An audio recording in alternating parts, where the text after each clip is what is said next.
Ngayong Pasko, ilan sa ating mga kababayan ang mas pinipili ang mas praktikal, syempre naman iba ng mahal talaga, na paraan sa paghahanda para sa Noche Buena. Kaya alamin po ang ilang Noche Buena recipes na bukod sa swak sa budget, ito importante, Kara, healthy at masarap pa.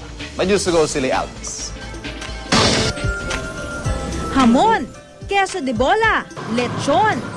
Ilan lamang ito sa mga karaniwang handa sa Noche Buena. Pero paano kung gusto mo ng tipid, healthy, pero masarap na Noche Buena para sa iyong pamilya? Posible ito ayon sa restaurateur na si Angel Pelayuti, na nagmungkahi ng 5 healthy Noche Buena dish na healthy na, tipid pa. Naman po Pasko, sanay na po tayo, araw-araw, gabi-gabi, minsan 2-3 yung Christmas party na pinupuntahan natin.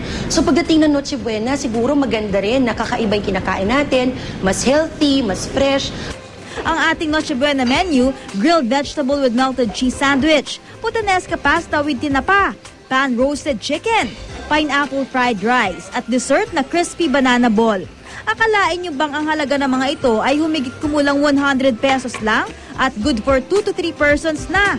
Nakita ko mismo kung gaano kadali at kabilis lutuin ang mga Noche Buena dish na ito. Unahin natin ang grilled vegetable with melted cheese sandwich. Ang ingredients, talong, bell pepper, cheddar cheese, hotdog bun. Una munang inihaw ang mga gulay. Itinoast ang tinapay, saka nilagay ang keso. At nilagay sa oven toaster. Voila, ganun lang kadali. Sunod naman ginawa ang puttanesca pasta with tinapa na may ingredients na spaghetti noodles, canned tomatoes, sibuyas, bawang at syempre pa ang tinapa. Iginisa sa sibuyas at bawang ang tomato sauce, inihalo sa pasta at binudbura ng dinurog na tinapa. Ang ingredients naman na pineapple fried rice, kanin, bell pepper, spring onion at pineapple bits. Iginisa ang bell pepper, spring onion at pinya, saka nilagay ang kanin at salt and pepper to taste. Ganun lang kadali.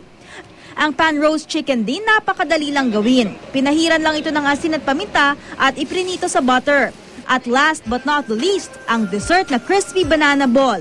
Ang ingredients, saging na lakatan, brown sugar, harina, eggs at breadcrumbs. Balutin ng asukal ang saging, isunod ang harina, ilubog sa itlog, balutin ng breadcrumbs, saka i-deep fry.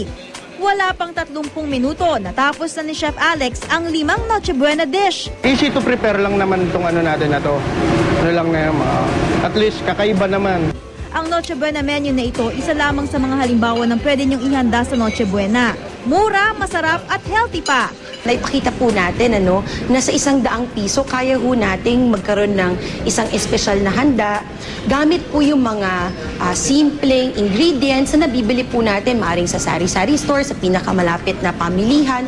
30 to 35 pesos po yun bawat isang tao. So kung 6 po kayo sa pamilya, 35 times 6, yun lamang po yung kailangan nating ihanda. Tandaan, hindi kailangang mahalang handa. Ang mahalaga, sama-samang magkasalo ang buong mag-anak sa pagsalubong sa kaarawan ni Jesus. Lee Alves, GMA News.